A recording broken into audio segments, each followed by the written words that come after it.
Queridos, a graça e a paz é uma satisfação, um prazer e uma responsabilidade poder juntos meditar na palavra do nosso Deus e que Ele venha aplicar desde já a sua palavra de forma muito poderosa na sua vida, no seu coração, com tudo aquilo que a gente possa aprender, mas acima de tudo, colocar em prática nas nossas vidas. Nosso texto é Marcos, capítulo 5, verso 21 até o 43, que diz: Tendo Jesus voltado no barco para o outro lado, afluiu para ele grande multidão, e ele estava junto do mar. Eis que se chegou a ele um dos principais da sinagoga, chamado Jairo, e vendo-o, prostrou-se a seus pés e insistentemente lhe suplicou: Minha filha está à morte. Vem, impõe as mãos sobre ela para que seja salva e viverá. Jesus foi com ele. Grande multidão o seguia, comprimindo-o. Aconteceu que certa mulher, que havia 12 anos, vinha sofrendo de uma hemorragia e muito padecera a mão de vários médicos, tendo despendido tudo quanto possuía, sem contudo nada aproveitar, antes, pelo contrário, indo a pior, tendo ouvido a fama de Jesus, vindo por trás dele, por entre a multidão, tocou-lhe a veste, porque dizia: Se eu apenas lhe tocar as vestes, ficarei curada. E logo se lhe estancou a hemorragia e sentiu no corpo estar curada do seu flagelo. Jesus, reconhecendo imediatamente que dele saíra poder, virando-se no meio da multidão, perguntou: Quem me tocou nas vestes? Responderam-lhe seus discípulos: Vês que a multidão te aperta e dizes: Quem me tocou? Ele, porém, olhava ao redor para ver quem fizera isto.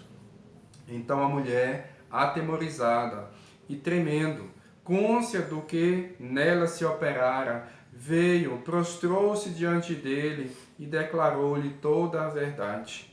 E ele lhe disse: Filha, a tua fé te salvou. Vai-te em paz e fica livre do teu mal. Falava ele ainda, quando chegaram alguns da parte do chefe da sinagoga, a quem disseram: Tua filha já morreu, porque ainda incomodas o mestre. Mas Jesus, sem acudir às tais palavras, disse ao chefe da sinagoga: Não temas, crê somente. Contudo, não permitiu que alguém o acompanhasse, senão Pedro e os irmãos Tiago e João. Chegando à casa do chefe da sinagoga, viu o alvoroço, os que choravam e os que pranteavam muito. Ao entrar, lhe disse: Por que estáis em alvoroço e chorais? A criança não está morta, mas dorme. E riam-se dele. Tendo ele, porém, mandado sair a todos, tomou o pai e a mãe da criança e os que vieram com ele e entrou onde ela estava. Tomando-a pela mão, disse: Menina, eu te mando. Pulei aqui um pouquinho, vou voltar.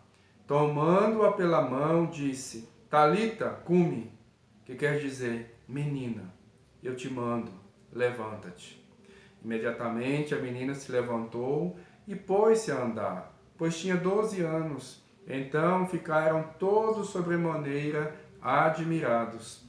Mas Jesus ordenou-lhes expressamente que ninguém o soubesse e mandou que dessem de comer à menina. Que Deus venha aplicar poderosamente a sua palavra às nossas vidas e aos nossos corações. Amados, normalmente eu tenho comentado e falado nos momentos dos estudos e das pregações, das mensagens da parte da palavra de Deus, especialmente nos evangelhos, que o centro do evangelho é Jesus. Jesus de fato realizou muitas coisas que, como diz João no final do seu evangelho, se fosse escrever não dariam nos livros do mundo inteiro. É óbvio que ele aqui usa uma hipérbole, mas de fato Jesus fez muitas e muitas coisas, inúmeras coisas que não cabe escrito no propósito dos evangelhos, aos quais cada um dos evangelistas pretendeu ao escrevê-los. Então nós estamos aqui diante de Jesus, nós estamos diante do Filho de Deus que se fez carne, que encarnou, e o propósito do Evangelho é justamente esse, mostrar quem é Jesus, a pessoa de Jesus, que ele era o Cristo enviado da parte de Deus, que ele veio para ser o único e suficiente Salvador dos pecadores neste mundo. Mas a Bíblia também ela não é escrita no vácuo, ela não é um livro como se fosse uma espécie de filosofia apenas de pensamentos, de ideias. A Bíblia foi escrita no tempo, no espaço, com as experiências das pessoas, e em tudo isso também nós podemos tirar lições preciosas para cada um de nós. Então nesse episódio, ou nesses episódios que se encontram, da filha de Jairo, dele, juntamente com sua família, os amigos, daquela mulher que sofria de uma grande enfermidade, que já haviam também passado 12 anos, e ela tinha gastado tudo o que ela tinha com médicos, com tratamentos, e não havia dado resultado algum. Pelo contrário, como diz o texto, ela estava indo a pior. Então a palavra do Senhor aqui nos fala coisas preciosas. E o foco que eu quero trazer para a nossa meditação de hoje, para a nossa mensagem de hoje, é a respeito da paciência. Da paciência nos momentos difíceis da vida ou a paciência nas situações difíceis que todos nós passamos. Então o texto aqui nos fala que Jesus, nas suas andanças, e eu creio aqui que ele estava na cidade de Cafarnaum, a cidade que ele passou a morar depois de um tempo. Ele viveu muito tempo em Nazaré. Eu creio que quando ele começou o ministério, ele passou a morar na cidade de Cafarnaum. Ele era conhecido nessa cidade, ele ia às sinagogas, já havia realizado milagres, já havia realizado curas, mesmo que os líderes não quisessem que isso acontecesse, por ser dia de sábado. Então Jesus cura, Jesus traz ensinamentos, Jesus mostra o seu poder de curar e de salvar. E aqui o texto nos mostra que agora Jesus, voltando das suas viagens missionárias, era andando, era de barco. Aqui ele volta para a costa e as multidões também se achegam até ele. E a palavra do nosso Deus nos mostra esse homem desesperado, aflito, a sua filha numa situação delicadíssima de saúde. Creio que já havia feito também tudo o que foi possível para sanar a sua enfermidade, mas isso não estava também dando resultado. E a palavra do nosso Deus diz que esse homem não se importou com a sua reputação, com aquilo que outros líderes religiosos, os fariseus, os saduceus, sejam quais que fossem assim falar a respeito dele. Ele queria resolver aquilo que era a sua necessidade imediata, que de fato era grave, né? A possibilidade de perder a sua filha de 12 anos. E a palavra do nosso Deus fala que ele vai, se prostra, se ajoelha e pede para que Jesus vá na direção da sua casa, para que ela fosse curada e pudesse viver ou continuar a viver. E a Bíblia também nos fala que nessa caminhada, nesse direcionamento para a casa de Jairo, aparece uma outra pessoa. Essa não se prostrou, né? Ninguém ouviu a sua voz, simplesmente na sua mente, no seu coração, depois de ter ouvido tudo aquilo que Jesus já tinha feito, a fama de Jesus, os milagres de Jesus, as bênçãos grandiosas, não só nas pessoas, mas na natureza, e tantas outras coisas que Jesus fez. A Bíblia diz que aquela mulher, ela pensou lá no fundo do seu coração, ele de fato é uma pessoa diferenciada.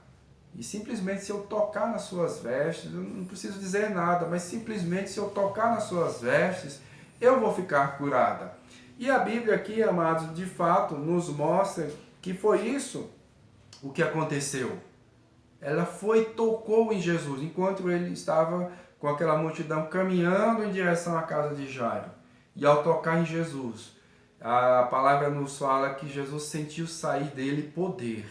E simplesmente ele para, olha, vira-se e olha ao redor. Ele ali pressionado pelas pessoas, multidão de pessoas, uma grande aglomeração de pessoas em volta dele. E a palavra nos fala que Jesus se vira e pergunta: quem me tocou? E os discípulos, como em outros momentos, já demonstram assim a sua impaciência e talvez um pouco de irritação e perguntam: mas mestre, dê uma olhada, existe uma multidão ao seu redor, como o Senhor me pergunta quem me tocou? E Jesus continua olhando, esperando que alguém falasse.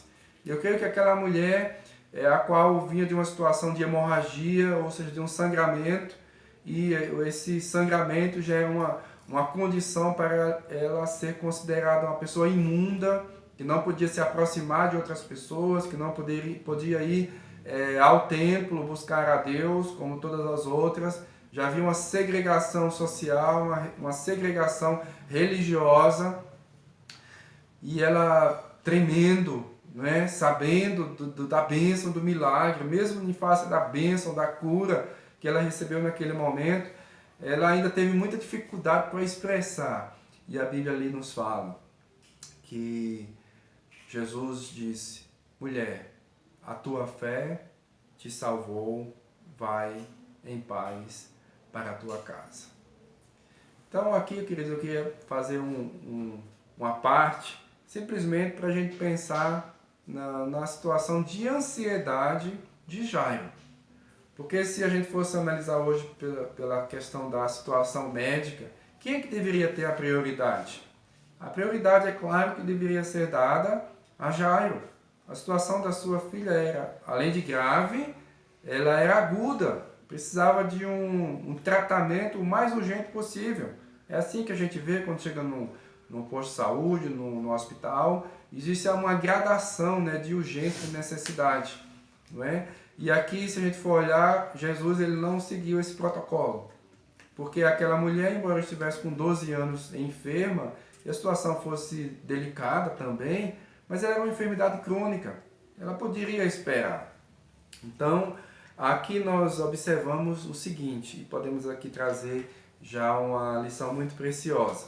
O que Jesus estava dizendo ali, principalmente para Jairo, para a família, para aqueles que estavam ali ao redor, é que ele queria dizer o seguinte: confie em mim, seja paciente, não há necessidade de pressa. Até porque, amados, Jesus ele não se atrasa, Deus jamais se atrasa. Às vezes a gente atrasa, a gente até pode achar que Deus não está agindo no tempo que a gente gostaria que Ele agisse, mas Deus, queridos, Ele é infinitamente mais sábio do que nós, e acima de tudo Ele é o Deus Todo-Poderoso, que pode deixar que as coisas aconteçam e pode agir para que aquilo de fato não venha acontecer. Lá em Provérbios diz: o coração do homem faz planos, mas a resposta certa procede dos lábios do Senhor. Deus é aquele que tem o seu tempo.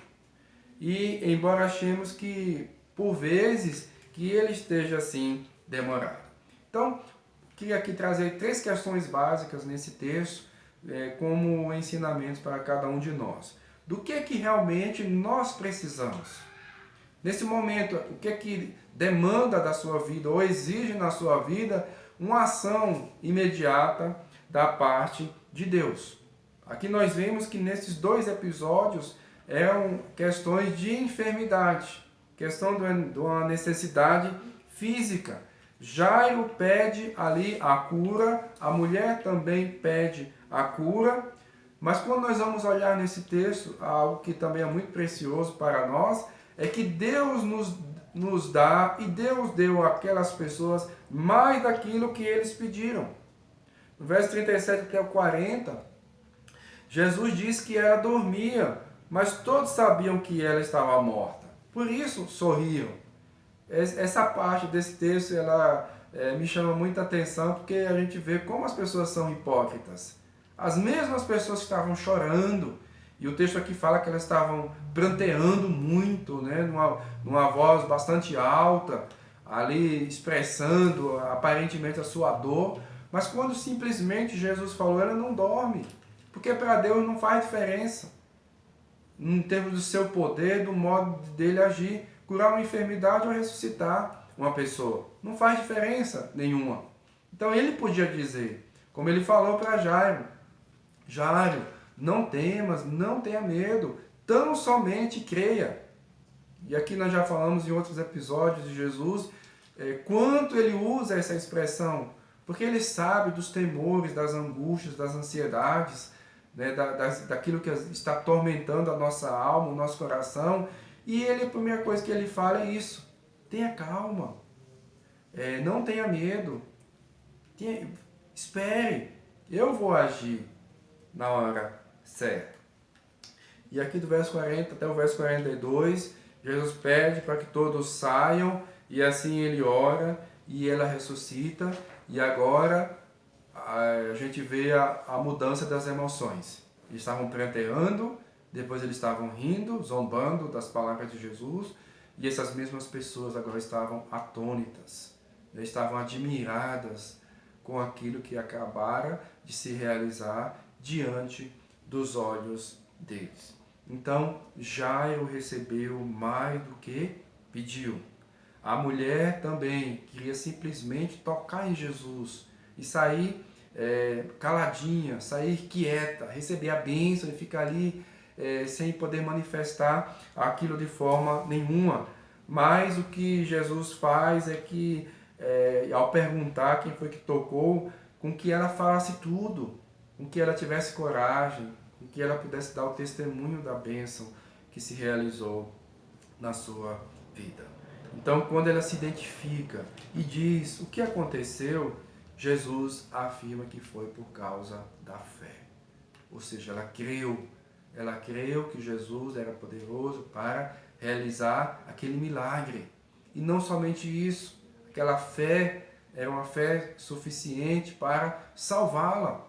Assim como outras pessoas no Novo Testamento, nos Evangelhos, quando se encontraram com Jesus, receberam bênçãos temporais, de fato, mas ao mesmo tempo aquilo era uma demonstração de fé na pessoa de Jesus, como Filho de Deus, como o Messias prometido, Cristo, o Salvador delas.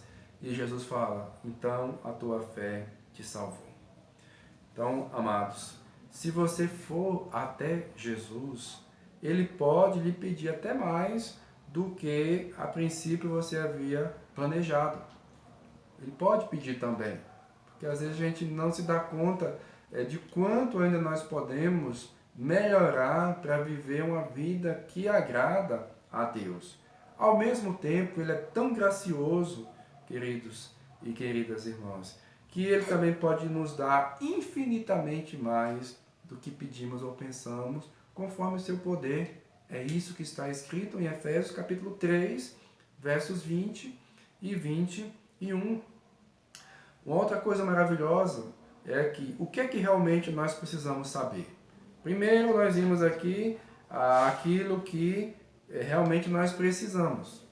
Às vezes nós vamos a Jesus em busca de alguma coisa, até como eu disse, bênçãos temporais, bênçãos daqui da terra, bênçãos físicas, vamos assim dizer, bênçãos emocionais, bênçãos financeiras, mas Deus muitas vezes vai nos dar mais do que aquilo que nós precisamos, e o mais que eu quero colocar aqui que nós precisamos é Ele mesmo. É o próprio Jesus, é o próprio Deus. Ele é a nossa suficiência, Ele é o nosso tudo, Ele é a nossa maior riqueza que podemos ter aqui nesse mundo, que vai também continuar por toda a eternidade. Então, primeiro é isso, o que é que nós realmente precisamos. Segundo, do que realmente nós precisamos saber. Alguns ali poderiam achar que Jesus foi negligente com a filha de Jairo.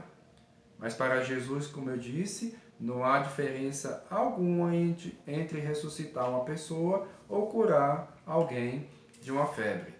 E Jesus também, aqui ele teve uma outra cura, como eu disse, não foi só uma cura física com relação àquela mulher que sofria de hemorragia. Houve também uma cura da superstição religiosa que tantas pessoas têm no nosso tempo. Sempre teve e vai continuar tendo. Então Jesus transforma aquela mulher supersticiosa em uma discípula de vida transformada. Então, amados, quantas vezes nós pensamos como Jairo e os outros discípulos? Por que é que Deus demora tanto em me responder? Você já fez essa pergunta? Por que é que Deus demora tanto para me responder? Eu creio que em determinados momentos da nossa vida, nós fazemos essa pergunta, eu já fiz, eu creio que também você em algum momento passado ou futuro você vai fazer essa mesma pergunta. Então, quantas vezes nós pensamos? Isso tudo é fruto, como disse um certo escritor chamado Jacques Ellul, num livro A Sociedade Tecnológica, ele nos fala aqui que nós somos ensinados que quase tudo que existe é para ser manipulado para os nossos fins. Então nós vivemos num mundo, somente o mundo ocidental, individualista. Eu tomo conta da minha vida, eu quero fazer as coisas que eu quero, não me importa às vezes a opinião das outras pessoas, o que importa é que eu satisfaça os meus objetivos e as minhas vontades sejam realizadas. Então nesse mundo, como diz o autor do livro Sociedade Tecnológica, nós queremos que tudo seja manipulado para os nossos fins. Por isso que muita gente está angustiada no tempo de hoje da pandemia do coronavírus. Não é simplesmente porque às vezes falta dinheiro. Eu sei que muita gente está passando necessidade e fome nesse momento, né? E o Estado, e os governos, e as prefeituras, e as entidades sociais precisam ajudar, incluindo principalmente a igreja precisa estar atenta a essa realidade da necessidade. Mas algumas pessoas têm condições de passar às vezes alguns dias ou até meses sem estar fazendo tudo aquilo que ela fazia. E aí elas estão frustradas, entediadas, porque as coisas não estão acontecendo de acordo com como elas querem. Então nada, amados e queridas irmãs, está acontecendo por acaso. Deus não é pego de surpresa, Deus sabe tudo o que acontece, Deus usa todas as situações e meios, incluindo esse vírus, para cumprir o seu propósito. Nada foge dos propósitos de Deus. Nada foge. Então você está a ponto de desistir? O que é que a palavra de Deus nos ensina aqui? Confie em Deus. E até quando eu preciso confiar? Às vezes mais do que nós temos confiado até agora. Nós precisamos continuar confiando em Deus sempre. E a última questão aqui que eu quero colocar é como realmente nós sabemos disso. Como é que realmente nós sabemos que podemos nos chegar a Deus e Ele pode nos abençoar de uma forma até infinitamente mais do que pensamos ou esperamos? Como é que nós podemos saber que podemos confiar totalmente em Deus, sem vacilar, sem duvidar? E aí a última parte que eu quero tratar nos fala disso. Jesus aqui fala que aquela mulher estava dormindo, mas é claro que ele sabia que ela estava morta. Os 3 evangelhos que relatam essa história deixam isso claro. A menina, ela estava morta. Por que Jesus fala que ela estava dormindo, então? Jesus responde com 2 palavras, apenas. Ele diz assim, Talita. Talita significa menina, mas não é simplesmente menina. É menina no diminutivo. É uma forma carinhosa. É como se fosse meu amorzinho. Então é Talita, minha menina. Seria mais ou menos isso. Se a gente fosse traduzir para uma linguagem mais comum, uma linguagem coloquial. E a outra palavra é cume. Jesus diz assim, meu amorzinho, se levante. Jesus não usa a palavra ressuscitar. Jesus não diz ressuscite. Não, Jesus fala, meu amorzinho, se levante. Queridos, essa é a frase que muitos de nós falamos para os nossos filhos. Chegamos pela manhã, sabemos que ele precisa acordar, principalmente quem estuda pela manhã os filhos, a gente precisa fazer isso porque eles às vezes não querem acordar naquele momento. E nós nos dirigimos a ele dessa forma ou a ela. Meu filhinho, vamos acordar? Filhinha, vamos levantar? Então é nesse tom, é nessa condição, né, de amor, de intimidade, de graça, de favor, de cuidado, de carinho, que Deus se dirigiu àquela menina e também se dirige a nós. Então, com os seus atos, Jesus estava dizendo justamente isso. Se eu estiver segurando a sua mão, a morte não é mais nada do que um sono. Jesus não é somente aqui poderoso, mas ele também é aquele Deus cheio de amor, cheio de ternura, cheio de graça para conosco. É Ele quem segura nas nossas mãos, é Ele quem cuida de nós. Não foi por acaso que Pedro falou isso, lá na sua primeira carta, no capítulo 5, versículo 7. Ele fala bem assim: Deus tem cuidado de nós, Deus está cuidando das nossas vidas. Será que você tem tentado apressar Deus? Será que você tem tentado apressar Jesus? E aqui eu queria já partir para a finalização, usando a citação do famoso pastor presbiteriano Timothy Keller, no livro A Cruz do Rei. Ele fala o seguinte, quando ele meditou nesse texto: paciência é o amor que resiste ao percurso, é resistir sob circunstâncias difíceis, sem desistir nem ceder à amargura. Significa trabalhar quando a recompensa é protelada, é aceitar o que a vida oferecer sem revidar, mesmo que seja sofrimento. E quando você se encontra em uma situação em que está sobrecarregado de problemas, ou quando o atrasa ou o pressiona, ou quando não acontece aquilo que deseja, há sempre a tentação de perder a paciência. Você pode perfeitamente ter perdido a paciência sem sequer perceber. Então aqui, amados, nesse texto, nós queremos aqui frisar o poder de Deus, como Deus age, a pessoa de Jesus, as atitudes daquelas pessoas, né, todas elas, todos os personagens que aqui apareceram, o povo que não cita no nome, os familiares, a mulher, a filhinha, Jairo, os que zombaram, depois ficaram admirados, atônitos com Jesus, mas também focar nesse aspecto aqui muito importante para a nossa vida, que é como nós ter a paciência, né, nas situações difíceis da vida.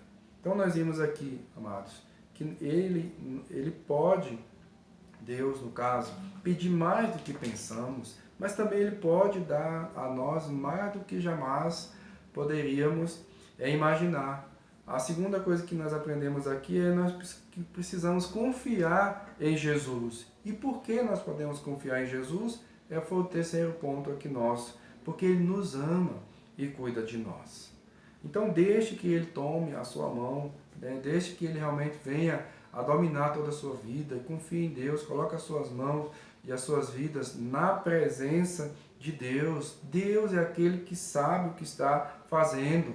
Logo, se for da sua vontade, vai chegar a hora de fazer você, entre aspas, se levantar. Jesus, queridos, é aquele que tem o poder sobre a doença e é aquele que tem o poder sobre a morte. É Ele que tem o poder sobre todas as coisas. Amém? Vamos orar nesse instante. Se for possível, feche seus olhos. Vamos clamar o nosso Deus. Às vezes nós estamos precisando acalmar o nosso coração, tranquilizar o nosso coração, buscar mais a Deus, orar, meditar mais na sua palavra, agir também, ou seja, tomar iniciativas, que depende de nós, né? Quando a gente fala de confiar em Deus, não é ficar simplesmente parado sem fazer nada, pelo contrário, mas sempre buscando o direcionamento e a vontade do Senhor. Vamos orar? Pai, em nome de Jesus, mais uma vez, colocamos as nossas vidas diante da Tua santa presença. Nós louvamos e glorificamos ao Teu nome, porque Tu és o nosso Deus. O Senhor já iluminou os olhos da fé, os olhos do nosso entendimento para compreender, para ver a glória do Senhor Jesus Cristo. O Senhor é o nosso Salvador, o Teu Santo Espírito habita em nós, que em nome de Jesus, nos momentos difíceis que todos nós passamos nesta vida, em tempos diversos e de modo diversos as provações e as lutas, nós, ó Deus, temos a plena convicção, ou pelo menos devemos ter, e que o Senhor venha a tocar nas nossas vidas para esse tipo de fé, esse tipo de expectativa, esse tipo de confiança de que quem é o Senhor e que as nossas vidas estão nas Tuas mãos, que o Senhor tem cuidado de cada um de nós com muito amor. Pai, em nome de Jesus, Vem perdoar, ó Deus, a nossa impaciência. Vem perdoar, ó Deus, muitas vezes a nossa desconfiança, porque não temos as nossas orações respondidas no tempo que nós queremos. Em nome do Senhor Jesus, que o Senhor venha nos abençoar de uma forma grandiosa, para a honra e glória do Teu nome e também para a edificação das nossas vidas, da Tua igreja. Nós assim pedimos e já agradecemos por tudo que o Senhor tem feito por nós. Em nome de Jesus, amém. Então que Deus assim continue a abençoar grandemente a sua vida. Amém.